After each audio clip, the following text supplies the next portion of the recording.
Hola, qué gusto estar en contacto con ustedes hoy que estamos celebrando en de la Pascua de Resurrección, un día muy singular y también muy singular lo que ha sucedido en toda la historia, porque normalmente pues es un día de celebración, es un día de festejo. Los católicos recordamos la resurrección de Jesús. En otras corrientes, en otras creencias, lo que se celebra es la fecundidad, es la renovación de la vida. Y bueno, pues hoy ha sido un día totalmente atípico. De hecho, toda la semana mayor fue una semana atípica. El Papa Francisco tuvo una serie de actividades prácticamente en la intimidad. Creo que en la historia se había visto un Vía Crucis con unas cuantas personas, la Plaza de San Pedro totalmente vacía. Hoy su mensaje al mundo entero con respecto a la Pascua y llamando a la unidad, llamando a la defensa para tratar de sacar adelante a aquellos países que menos tienen, aquellos países que tienen más problemas. El deseo es que dentro de toda esta pandemia que estamos padeciendo y dentro de esta realidad en la que algunos no quieren enterarse, no quieren darse cuenta que está metido el mundo, pues ojalá vayamos encontrando respuestas, vayamos encontrando salidas, porque la verdad es que todavía nos falta bastante tiempo, todavía vendrán algunas prórrogas que harán más difícil la convivencia, harán más difícil lo que resta, porque pues en algunos países como México todavía falta que se produzcan momentos más complejos. Decía el gobernador de Jalisco, Enrique Alfaro, que viene lo más difícil todavía, y fíjese que está diciendo el gobernador de uno de los estados que han sabido comportarse ante esta pandemia, y que estaba señalando que si se logra que lleguen al 60% de mantenerse en casa, sería una muy buena cifra porque los jaliscienses se han mantenido en un 54% de acuerdo a las cifras que ha estado proporcionando la Universidad de Guadalajara. Alicia Esther, muy buenas noches. Lourdes Barragán, también buenas noches. Kika Lofte dice que nos está compartiendo lo de Unidos por México, lo de YouTube. Hay quienes están convocando y bueno, pues bueno, ya que termine, veremos cómo se está dando toda esta situación. Voy a platicar, saludos también Tomás Espinosa, quiero comentarles cómo se está desempeñando la situación en el mundo, pero también les voy a platicar lo relativo al petróleo, que juega un papel fundamental y han llegado a un arreglo los países exportadores de petróleo. México finalmente va a aportar una reducción de 100,000 barriles. Ya platicaré con usted de todo esto y algunos elementos que vale mucho la pena que vayamos tratando a lo largo de la transmisión. Mili dice, ya anunció López Gatell que entramos a la etapa más contagiosa. Es, dice, eh, déjenme ver, ya se me perdió aquí. Bueno, en un momento más continúo con ese comentario. La etapa más contagiosa, pues ya estamos en eso. Vamos a las cifras del día de hoy. En el caso de México, tenemos 4,661 casos confirmados. Ayer habían sido 4,219. Sospechosos, 8,697. Muertes, 296. Hasta allí vamos. Ayer eran 273, o sea, 23 muertes más. Es Jalisco el octavo lugar en casos positivos y 20 en tasa por cada 100,000 habitantes. Es lo que decía el gobernador del estado de Jalisco, que ha logrado el Estado de alguna manera estar resolviendo los números, saliendo hacia adelante. No crea que las trae todas consigo López Gatell. Hoy le publican un artículo bastante duro que lo vamos a comentar un momento más y se lo voy a compartir. Pero por lo pronto déjeme decirle que donde están las cosas complicadísimas es en Estados Unidos. Me decía Mili, dice, viste que López Gatell anuncia que entramos en la etapa más contagiosa. Dice, es neta que apenas se atreve a decirlo con todas sus letras. Ha sido realmente contradictoria la actuación de López Gatell, pero pues contradictorio ha sido el país, la verdad. A ver, estamos viendo cada cosa en México que damos pena con lo que está pasando en el mundo, en donde están concentrados en buscar soluciones sanitarias, soluciones económicas, y aquí estamos con unos papelazos, de veras, qué vergüenza en términos generales. Hoy veía a algunos enojados que porque hay gente que no quiere pagar los impuestos, pues no les están dejando otra salida. ¿Por qué no tratan con la misma rigidez o con la misma violencia y virulencia al gobierno federal, que no está haciendo absolutamente nada y lo están justificando en todo, ¿no? O sea, la gente se tiene que defender de alguna manera. Son unos irresponsables, la verdad, porque de esa manera no se juega la democracia. Saludos a Raúl Miranda, Jesús Díaz, Marce Naveja, Lino Naveja, Omar Butrón, María Luisa Naveja, también María José Viera, Majo, ¿qué tal? Gloria Naveja, Vicente Herrera.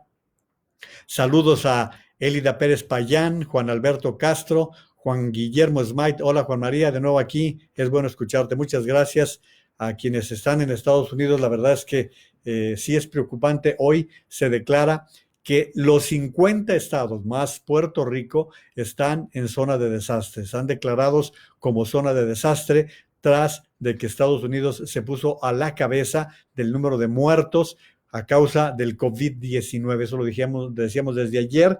Hoy Estados Unidos se encuentra con 530,000 contagiados y 20,600 muertos. Está en el primer lugar, fíjese usted, en el mundo. Son 1,800,000 los contagiados y muertos 110,000 aproximadamente.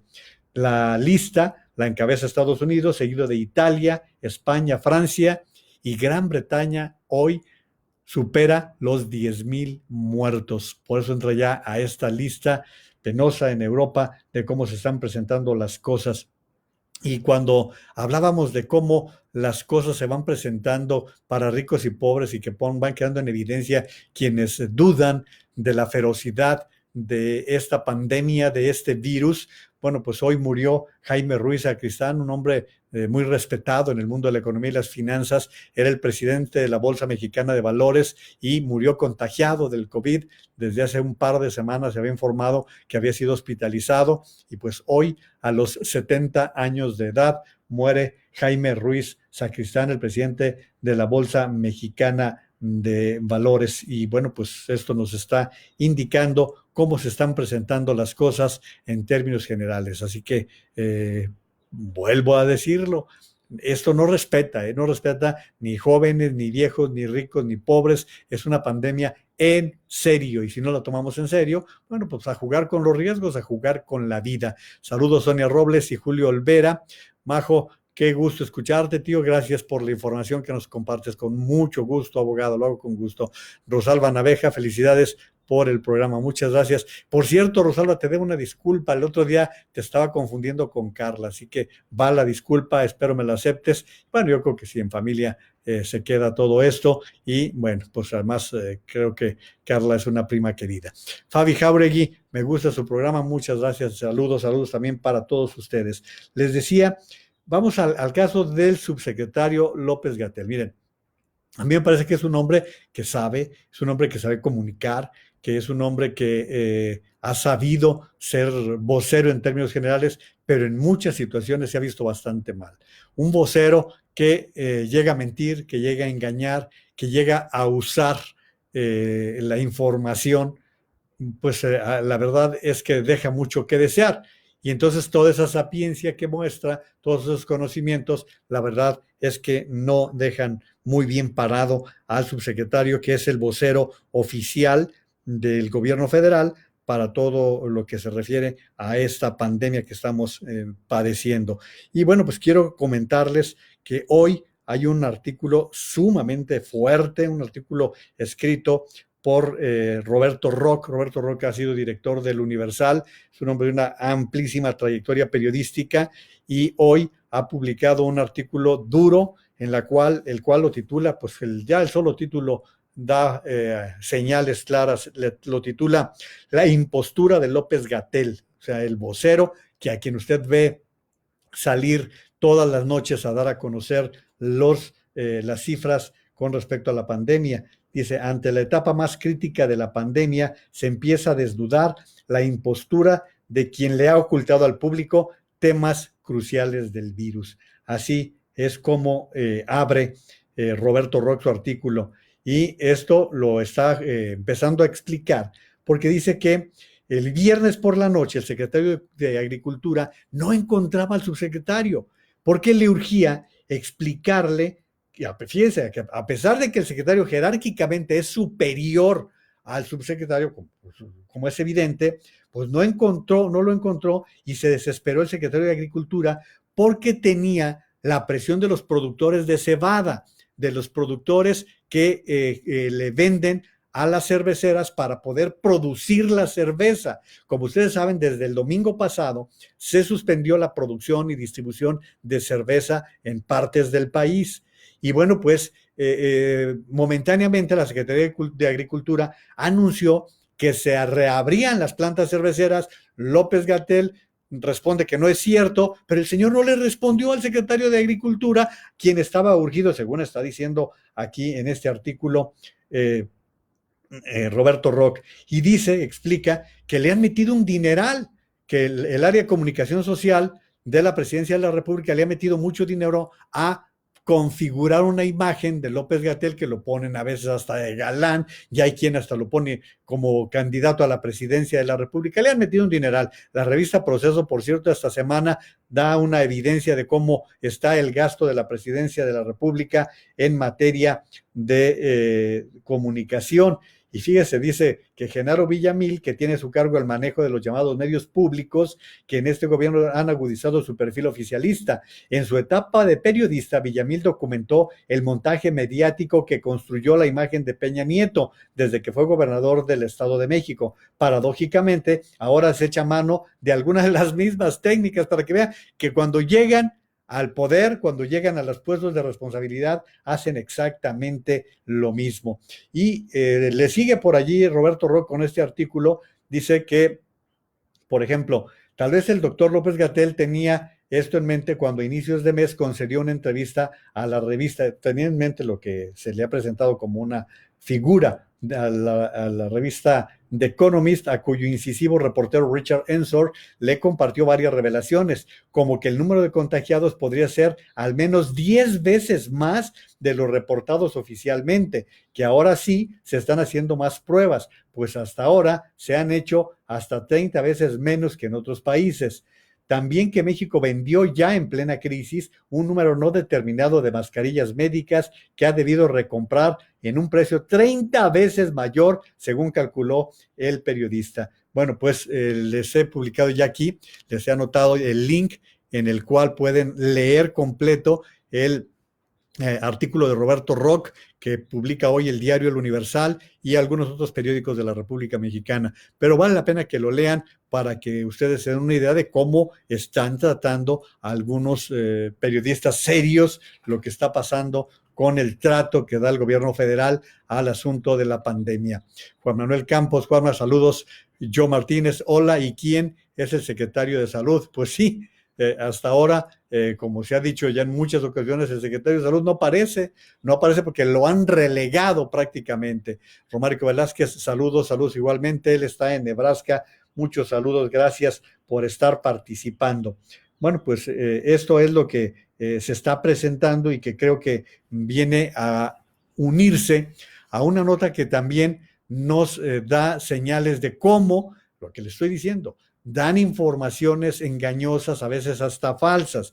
Les voy a compartir otro link de una nota que refiere que el primer muerto por COVID-19 en México no fue quien había dicho el gobierno federal. Esta es una información que está trascendiendo y que creo que vale la pena porque también la está difundiendo Javier Garza, un periodista de Coahuila, que ya en otras ocasiones se lo he referido. Y en este caso, la primera víctima de COVID-19 en México murió en un hospital del Seguro Social en Gómez Palacio, Durango, pero no se supo porque la prueba no había regresado positiva de la Ciudad de México. El 18 de marzo, un hombre de 74 años falleció en el Hospital General de Zona número 46 en la comarca lagunera. La muestra para la prueba de COVID-19 se le tomó a las 10 de la mañana y se envió al laboratorio del Hospital La Raza del Seguro Social en la Ciudad de México. A las 12 del mediodía murió. pero la historia de la epidemia de COVID-19 en México registra como la primera víctima mortal del virus a un hombre de 41 años con diabetes, internado en el Instituto Nacional de Enfermedades Respiratorias de la Ciudad de México, quien falleció ese mismo 18 de marzo a las 4 de la tarde con 24 minutos, según su certificado de defunción compartido con periodistas. Entonces, pues un día nos dicen una cosa, otro día nos dicen otra, y lo que yo les he comentado, que estar jugando con las cifras, estar que si el proyecto Centinela, que si es un muestreo, a la larga todo va a salir, a la larga la verdad irá revelándose y vamos a tener cifras formales de cómo se comportó la pandemia en México. Mili dice, hoy me platicó un doctor del Seguro Social que ya les dijeron que no habrá especialidades en la pandemia. Todos están siendo capacitados para COVID. Tommy Pasco dice, si el gobierno utilizara la mano de obra del mexicano, tanto de hombres como de mujeres, podría contar con el necesario en cubrebocas, gel, etcétera, y no pagar sobreprecio y daría trabajo a tantos que se quedaron sin empleo. Efectivamente, pues va a platicar el caso del luchador, ¿no? El luchador que usa máscara y que de buenas a primeras pues se quedó sin chamba porque pues se suspendieron todos los espectáculos y pues con su esposa se puso a fabricar mascarillas y pues es la búsqueda de la lucha. Miren, me voy a ocupar de la parte de la economía porque yo estoy a favor de quienes han venido señalando que no tenemos un proyecto económico para enfrentar lo que nos está dejando la pandemia y que de por sí ya veníamos con una crisis económica desde el año pasado. Ya lo traíamos desde el año pasado, tanto en salud como en materia económica traíamos una crisis. Ahora se ha presentado con mucha dificultad. La semana pasada, hoy hace 8 días, López Obrador hablaba de que la defensa de los pobres. Hay una analista que es calificada, que es una analista seria, que tiene incursiones en Harvard, quien es Viridiana Ríos. Ella publicó un tuit que me pareció muy interesante. Ella es una estudiosa y voy a presentárselo. Dice, calculé la distribución del ingreso de las personas que no serán atendidas por los programas prioritarios que AMLO anunció por contingencia COVID-19. Fíjense bien, el 35.5% de ellos son pobres por ingreso.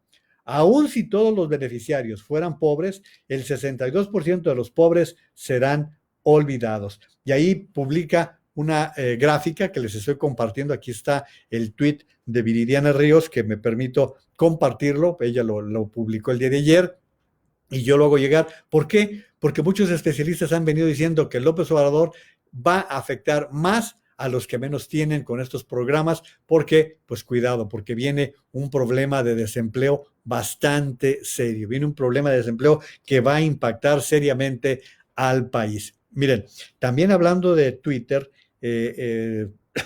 perdón, publicó, pero esto fue en Facebook, la doctora Brenda Estefan, un gráfico que hizo el Consejo Coordinador Empresarial.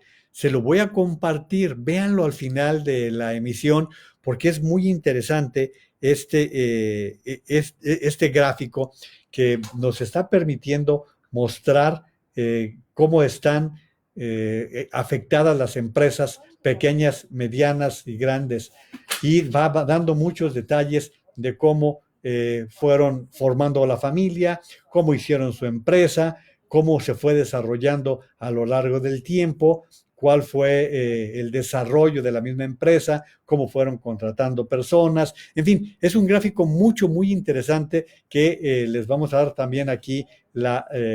Dice, por ejemplo, 15 colaboradores, 300,000 pesos al mes, o sea, una nómina de 100,000 pesos, 28,000 de seguridad social, 90,000 en alimentos para el restaurante, 20,000 por la renta, 10,000 en agua, luz, teléfono, internet y gas.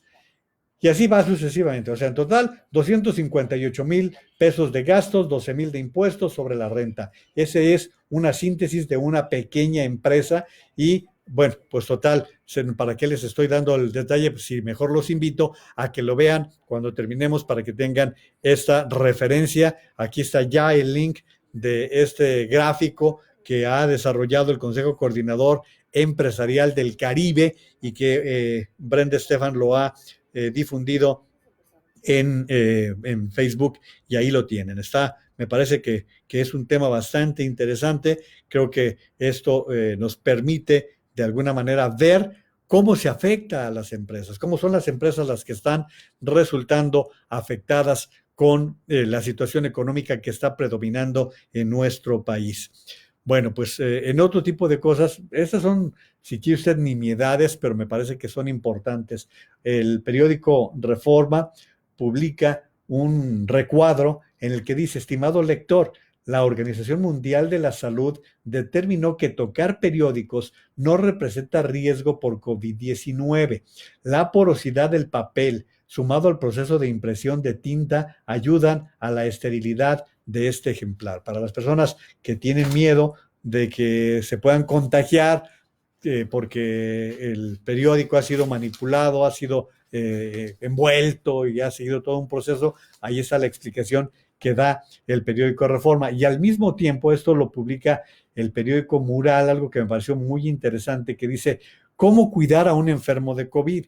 Y lo quiero compartir gracias a Pepe Díaz de Serra, que se está presentando, está saludando esta noche aquí en la transmisión. Muchas gracias a todos los que están participando y que me acompañan en la transmisión de este día, en esta fecha tan particular, en este domingo de Pascua. Y como pues obviamente van creciendo los casos, va creciendo el número de personas contagiadas por coronavirus, pues hay que estar preparados. Y da una serie de recomendaciones. En la medida de lo posible, el paciente debe estar aislado en un cuarto, un dormitorio exclusivamente para él. Si tiene ventana, ojalá tener ventilación del cuarto, pero la puerta de acceso cerrada.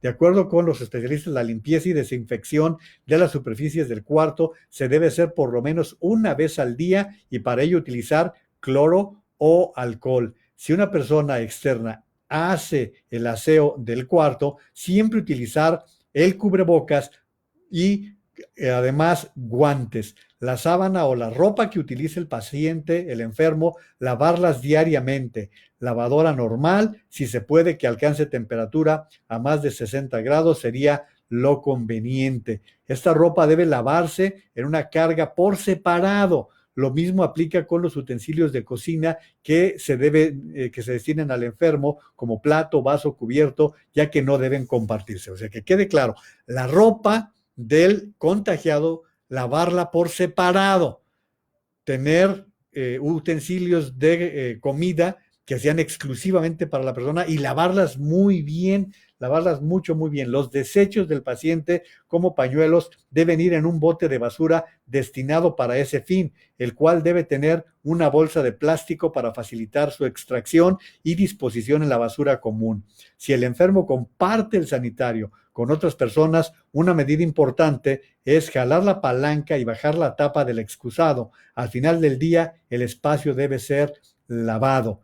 Sobre la dieta del paciente no hay medidas específicas, simplemente que sea saludable, completa y baja en grasas e irritantes. Son algunas recomendaciones para tratar a las personas que se contagien con el COVID-19 y que, bueno, pues de alguna manera sirve estarlo comentando. Por cierto, les había prometido publicar una serie de recomendaciones muy puntuales que la verdad son muy interesantes, que han sido difundidas por un teniente coronel del Ejército Mexicano. Ya está en mi página, en juanmarianaveja.com.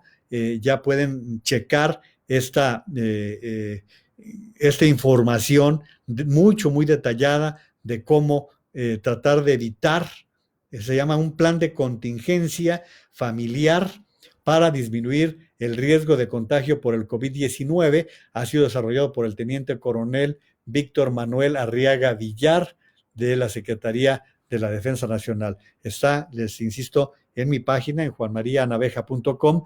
Como viene en un formato de PDF, pues no me resulta fácil ponerles el link como lo hago con otras informaciones. Por lo tanto, les estoy adjuntando en esta página la información para que la localicen. Mili dice, ese proceso que cuenta Mural es el mismo proceso que se utiliza para alguien que recibe un trasplante de órgano sus primeros 3 meses. Ahí tienen información adicional. Manuel Contreras, saludos con María desde Los Ángeles, California, como siempre escuchando su información. Muchas gracias. Miren, en Miami transmite un periodista peruano muy famoso, muy famoso, que tiene una gran audiencia en el continente. Él se llama Jaime Bailey. Es un peruano que, les digo, transmite desde Miami y es muy controvertido, y hoy se difunde por parte de Greñitas, que es el nombre que se da en Twitter, esta persona que difunde la crítica que hizo Jaime Bailey a los mexicanos por tratar como se trata al presidente López Obrador. Voy a transmitirles parte de lo que dice Jaime Bailey, porque, repito, estoy reproduciendo la voz de alguien que es muy famoso en el continente. López Obrador es un bochorno, ¿no? Yo no sé cómo los mexicanos verán a su presidente, pero si yo fuera mexicano, la verdad es que me daría un poquito de vergüenza, ¿no? No sé por qué habla tan despacio y, sobre todo, no sé por qué las ideas le pesan tanto. No se le descuelga una sola idea luminosa. Dice cosas bobas, chatas, predecibles, ¿no? Y además se ve que en México no puede hacer un ventilador. Le tiene que pedir a Trump y a los chinos que le mande 10 ventiladores. Bueno, no 10, no, 10,000 ventiladores. Hay que recordar qué es lo que sucedió. En Tijuana existe una empresa productora de ventiladores y el gobernador Jaime Bonilla, que ya conocen ustedes, que fue electo para 2 años y por sus pistolas quiere alargarse a 5 años el gobierno, pues cerró la planta porque estaba exigiendo que se le vendieran a México parte de la producción. Nada más que da la casualidad de que las empresas maquiladoras en la zona de Baja California, no sé si en toda la frontera, tienen que vender al extranjero toda su producción. Hay una reglamentación que así lo establece. Y pues le cerró y bueno, sí, como ya hemos informado, López Obrador aseguró que ahora que le habló el presidente Trump para ver lo de la cuestión del petróleo, le pidió ayuda para que se puedan adquirir 10,000 ventiladores, cuando curiosamente México es uno de los países productores de material médico de primer orden en el mundo. Pero pues como no hicimos nada a tiempo, y aquí es de las mentiras de López-Gatell, que cada rato dice, desde enero estábamos preparados. No, en enero estaban preocupados porque no hallaban cómo salvar la crítica de la desaparición de Seguro Popular y la entrada del INSABI. Ni digan eso, se ponen en ridículo, se ponen en vergüenza. Apenas empezaron a contratar hace una semana personal para el Seguro Social. No, que no se pongan en ridículo. Bueno, México produce buen material quirúrgico, buen material médico. Tan es así que en febrero se lo vendió China y que ahora pues se le tuvo que comprar con un 30% de sobreprecio. Delia María, ya leí el manual, gracias por compartirlo, muy completo. Pues más bien gracias, Delia María, al militar que nos hizo el favor de desarrollarlo y nosotros simplemente lo estamos compartiendo. Buenas noticias para las malas que están viviendo en Estados Unidos los paisanos y bueno, y los estadounidenses. Ya están empezando a salir los cheques de apoyo, a diferencia de otros países en donde no hay un programa de respaldo para los que menos tienen, para las pequeñas y medianas empresas. En Estados Unidos ya van a empezar a llegar los cheques de apoyo que se autorizaron por parte de la presidencia y del Congreso de los Estados Unidos. Ya estarán viendo cómo está fluyendo el dinero. Saludos, Rosy Cantú, hasta Monterrey. Mili dice, si nos da vergüenza, y al menos a mí, pásale mi recado. Bueno, pues sí, son las palabras de Jaime Bailey. Vean el video, se lo recomiendo, creo que vale mucho la pena que lo puedan observar. Bien, pues por otro lado, les comentaba el hecho de que hoy, hace un buen rato, se llegó a un acuerdo para la disminución de la extracción de petróleo en el mundo. El acuerdo es por 9.700.000 barriles, que es el acuerdo que hicieron la Organización de Países Exportadores de Petróleo, más una agrupación que se llama la OPEP Plus, en la cual se incorporó a México. Ya hemos comentado el papelazo que hizo México con la presencia de la secretaria de Energía, Rocío Nale, quien, bueno, pues la verdad causó pena ajena en muchos aspectos. La OPEP, más bien la reunión de 23 representaciones, estaba solicitando que cada país que es extractor de petróleo bajara en un 23% su producción. México produce 1.700.000 según el último recuento de marzo. La secretaria dijo que, pues, que México nada más podía bajar 100.000, pero a partir de 1.900.000. ¿De dónde se sacó la cifra? Pues de la manga. Y lo primero que le dijeron los productores de petróleo: a ver, entre gitanos no nos leemos las cartas, ¿eh? Ustedes producen 1.700.000 y tienen que bajarse a 1.400.000. Se dieron todos estos problemas, se alargó el plazo, la señora se levantó de la reunión virtual, pasaron 10 horas para que ella pudiera consultar con el presidente, consultó, finalmente Trump habló con López Obrador y le dijo que Estados Unidos se encargaría de cubrir 250.000 barriles. No sabemos hasta ahora a cambio de qué, ¿sí? Algún día nos vamos a llevar una sorpresa de que el momento en que Trump revele, porque dijo: no, bro, los van a pagar en mayo, los van a pagar enseguidita, es lo que dijo. Pues Donald Trump no da paso sin guarache, por favor. Entonces, bueno, pues por lo pronto México va a aportar esos 100.000, va a dejar de producir esos 100.000. Que esto es tonto, ¿eh? Esto verdaderamente es tonto. ¿Por qué se está bajando la producción, la extracción de petróleo? Porque hay una sobreexplotación, y esto deriva en que todo sube. El petróleo tiene una gran incidencia en toda la economía, en toda la cadena de la economía. ¿Qué sucedió con el COVID-19? Que como se paralizaron, imaginen ustedes una economía como la China, que tiene un gran consumo de petróleo, como Estados Unidos, que tiene un gran consumo de petróleo, hay estancamiento de la producción. De hecho, en este momento faltan bodegas en donde almacenar, faltan tanques. ¿Por qué? Pues porque están saturados.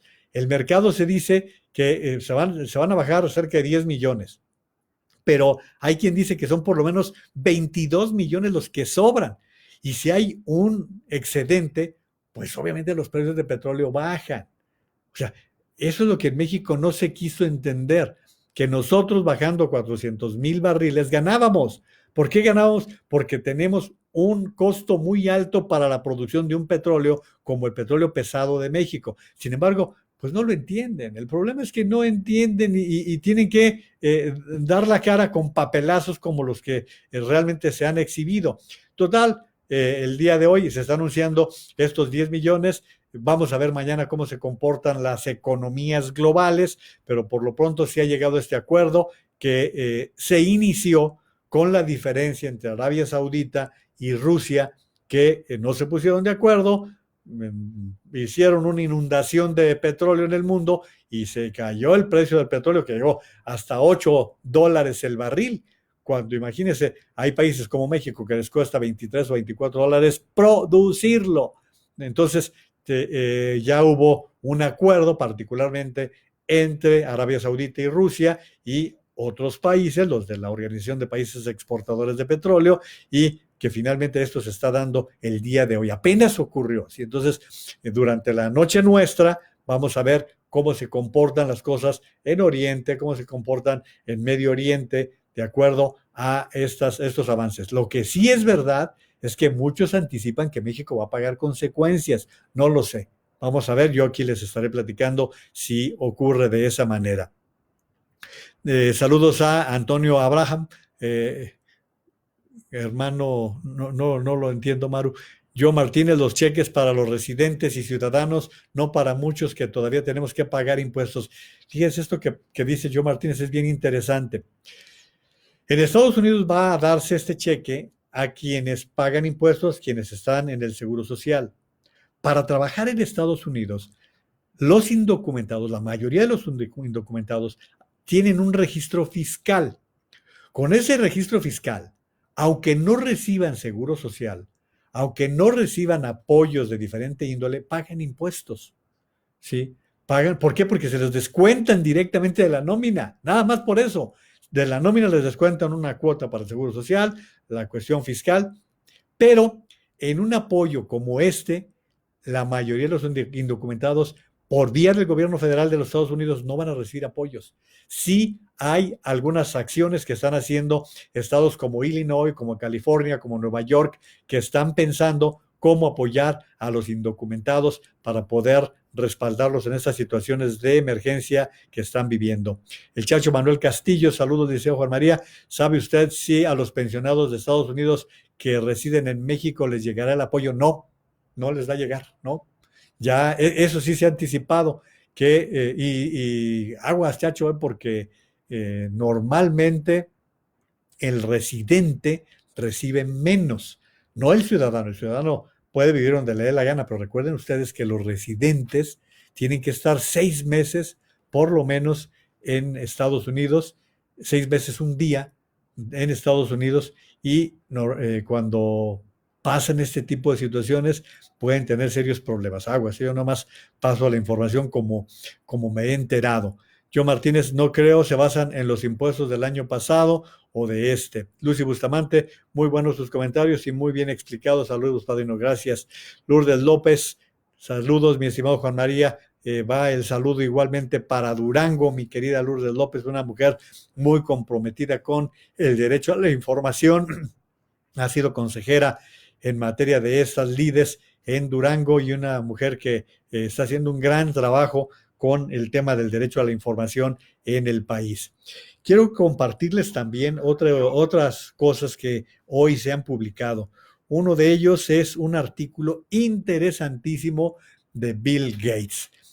El hombre más rico del mundo, el uno, el dos, a veces es Warren Buffett, otras veces es Bill Gates, pero el caso es que hoy publica en el diario El País de España un artículo bien interesante en donde está hablando de la importancia de apoyar a los países que menos tienen y de generar un proyecto universal, un proyecto que permita de alguna manera dar un mayor apoyo a aquellos países que están enfrentando la situación grave. Y dice, por ejemplo, todavía no sabemos las repercusiones que va a tener en África. Desde hace como 5 años venía advirtiendo Bill Gates de los riesgos de una pandemia, de una epidemia, y ahora le está muy involucrado en este tema, está muy involucrado y está insistiendo en que se dé una unión, una fusión para poder apoyar.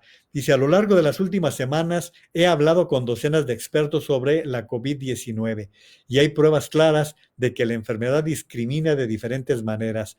Mata más a los ancianos que a los jóvenes, más a los hombres que a las mujeres y tiene un impacto desproporcionado sobre los pobres. Pero hay algo de lo que no he encontrado ninguna prueba y es que la enfermedad discrimine en función de la nacionalidad. Fíjense qué interesante lo que dice Bill Gates. Esto que está señalando, les advierto que el país les va a solicitar que se registren para poder leer completo el artículo, ¿sí? Para que puedan, es muy sencillo, de nada más su correo electrónico, los datos que les pide el país para poder tener acceso a este artículo. Al virus le dan igual las fronteras. Menciono esto porque desde que el mundo detectó la presencia del patógeno, los gobiernos se han centrado en respuestas nacionales.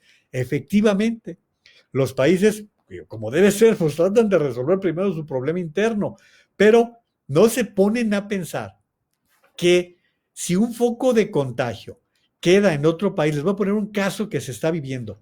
En Nicaragua, hace un mes que no aparece el presidente Daniel Ortega, el dictador CTS, hace un mes que no aparece. No saben si vive, muere, si fue contagiado, total, no aparece. Pero en Nicaragua se están desarrollando actividades públicas normales, multitudinarias. Entonces, imagínense ustedes que en este país centroamericano no se están haciendo las protecciones correspondientes.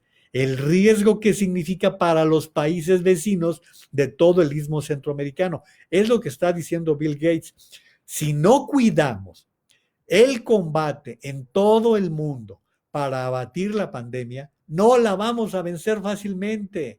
Va a ser muy difícil lograr avanzar rápidamente. Por eso les recomiendo este artículo. Ahí tienen ya el link publicado hoy en el diario El País. Vale mucho la pena que lo lean porque creo que Bill Gates, a diferencia de otros millonarios que se han hecho ricos a la sombra del gobierno y que pues no les da vergüenza no decir, no apoyar de alguna manera lo que se está haciendo en el país para tratar de superar la pandemia que se está registrando. Estela Suárez, saludos con Mariana Abeja y a todo tu auditorio desde Chihuahua, atenta a tu valiosa información. Muchas gracias y gracias por compartir información también, Estela. Juan Carlos Camacho, ¿qué fin habrán tenido las 50,000 pruebas donadas por China? ¿Con qué criterios las va a aplicar Gatell? Claro, suponiendo que las aplique. Aquí se ha vuelto ya un relajo, ¿no? Porque el gobierno de Jalisco particularmente había solicitado las facilidades para comprar, para adquirir pruebas rápidas y poder hacer medidas. Lo que ha dicho la Organización Mundial de la Salud es que para saber de qué tamaño es el animal, necesitamos suficientes pruebas. Ayer les daba la explicación.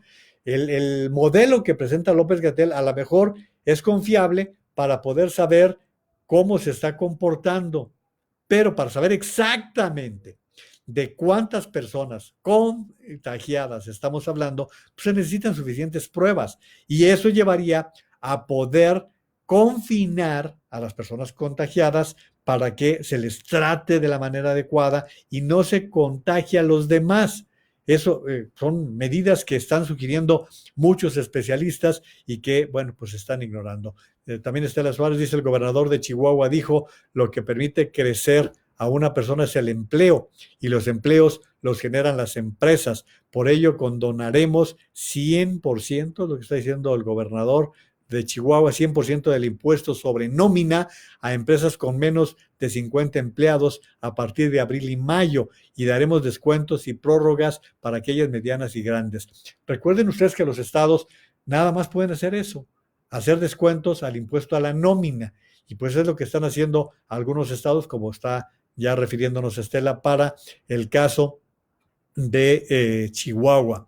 Azul de Sangre, se ha aplazado la fecha para la reincorporación a las actividades en México. No, seguimos hasta el momento del 30 de marzo, del 31 de marzo al 30 de abril, pero con la advertencia de que esto se puede alargar a las primeras semanas de mayo, porque pues ya también lo que estábamos comentando al principio, el subsecretario López-Gatell ha advertido que ya empezó la etapa fuerte de contagios y de muertes en México. Vamos a ver bajo qué circunstancia se va presentando.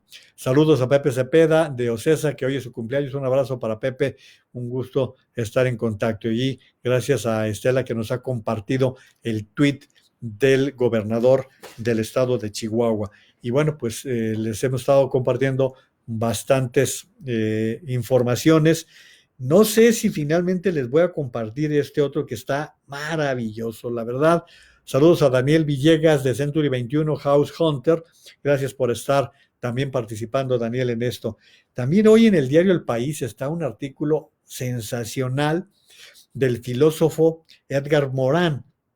Es un filósofo francés, tiene 98 años, fíjense ustedes, pero es una de las verdaderas celebridades y es una serie de reflexiones tan sabrosas, tan buenas las que está haciendo con respecto a lo que está viviendo el país, el mundo en este momento. Y dice, vivimos en un gran mercado planetario que no ha sabido suscitar sentimientos de fraternidad entre los países. Ha creado, de hecho, un miedo generalizado al futuro y la pandemia del coronavirus ha iluminado esta contradicción, haciéndola aún más evidente. Me hace pensar en la gran crisis económica de los años 30, en la que varios países europeos, Alemania e Italia sobre todo, abrazaron el ultranacionalismo y pese a que falte la voluntad hegemónica de los nazis, hoy me parece indiscutible este cierre en sí mismo. Si así va, Edgar Morin, un gran filósofo, un gran escritor, ahí tienen ya el link que para las personas que quieran. Hoy les he compartido muy buena información que les tomaría bastante tiempo poderla desahogar, pero pues así su servidor tiene que estarles buscando este tipo de informaciones que son muy interesantes y que me gusta compartirlas porque créanme que yo no les recomiendo nada que no haya leído, nada que no haya pasado por la observación general y bueno, pues de esa manera lo he venido compartiendo. Yo me alargué hoy otra vez, pensé en que este domingo de Pascua sería un poquito más breve, pero pues no, finalmente aquí he estado agregando todos estos datos, estas informaciones, estos gráficos, que ojalá les sean de utilidad. Vean ese gráfico que les he compartido para que vean por qué insistimos tanto en el apoyo a la pequeña, a la mediana empresa y cómo impacta en la economía. No son cosas tan difíciles de entender, pero pues cuando no se tiene el conocimiento de lo que representa abrir una empresa, sostenerla, pagarles a los trabajadores, pues es muy difícil que se entienda este tipo de situaciones. Por hoy, pues ya me voy despidiendo. Muchísimas gracias. La petición es la de siempre. No contagiemos a los demás. Vamos cuidándonos. Esta pandemia nos obliga a tener todos los elementos. No nos están pidiendo tanto. La distancia social, metro, metro y medio, 2 metros, para no estar encimados, para no contagiar a los demás ni contagiarnos nosotros mismos. Lavarse las manos frecuentemente. Si quieren ser todavía más cautelosos, más cuidadosos, vayan a mi página, juanmarianaveja.com. Allí está ese gráfico que exige mucho, exige mucho y muchos cuidados para tratar de evitar caer en los contagios. Ahí viene toda esa información que ya les había prometido y que hoy ya está compartida. Lo otro es recordarles los síntomas. Los síntomas son muy claros: altas temperaturas, o sea, fiebres elevadas, dolores de cabeza, diarrea, pérdida del olfato, del gusto, dolores corporales, es decir, todo este tipo de síntomas cuando se van conjuntando y particularmente cuando llegan a problemas respiratorios, aguas, porque hay que acudir a la prueba, a los médicos. Estén en contacto con sus médicos para todo esto y tratar de abatir en lo posible a esta pandemia. Mi reiteración para vencer el otro virus que estamos padeciendo, el virus del sarampión, que está matando niños.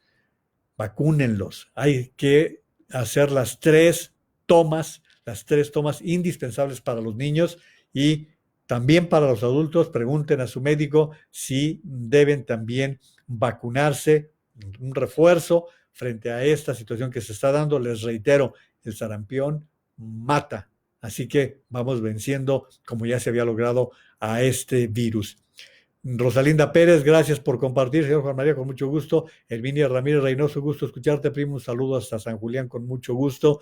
Y Azul de Sangre, agradezco la información, con gusto. También Lourdes López, gracias por compartir información tan relevante para este momento. Agradezco tus palabras, querido padrino. Tuve buen maestro. No, tú tienes tus propios talentos, Lourdes, pero además tu compromiso social.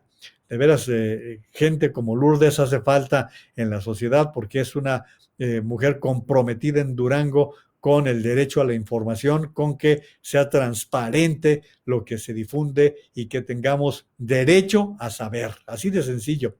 También Gaby dice saludos, Juan María, muchas gracias.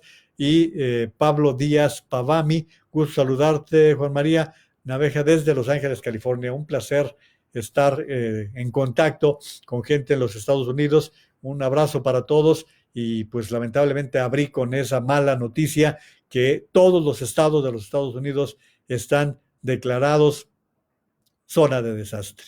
Y bueno, ya se había advertido, la semana que terminó ayer y la que empieza hoy son las más difíciles para los Estados Unidos. Vamos a saber todavía cifras. Allá sí dan las cifras, allá no andan que con el centinela y no sé qué, no. Allá están dando las cifras y miren que para que Estados Unidos, con todo el orgullo que le significa ser la superpotencia, esté aceptando tener el mayor número de muertos en todo el mundo, pues no es fácil. Y más en un año electoral que tendrá sus propias repercusiones para el presidente Donald Trump, que busca la reelección.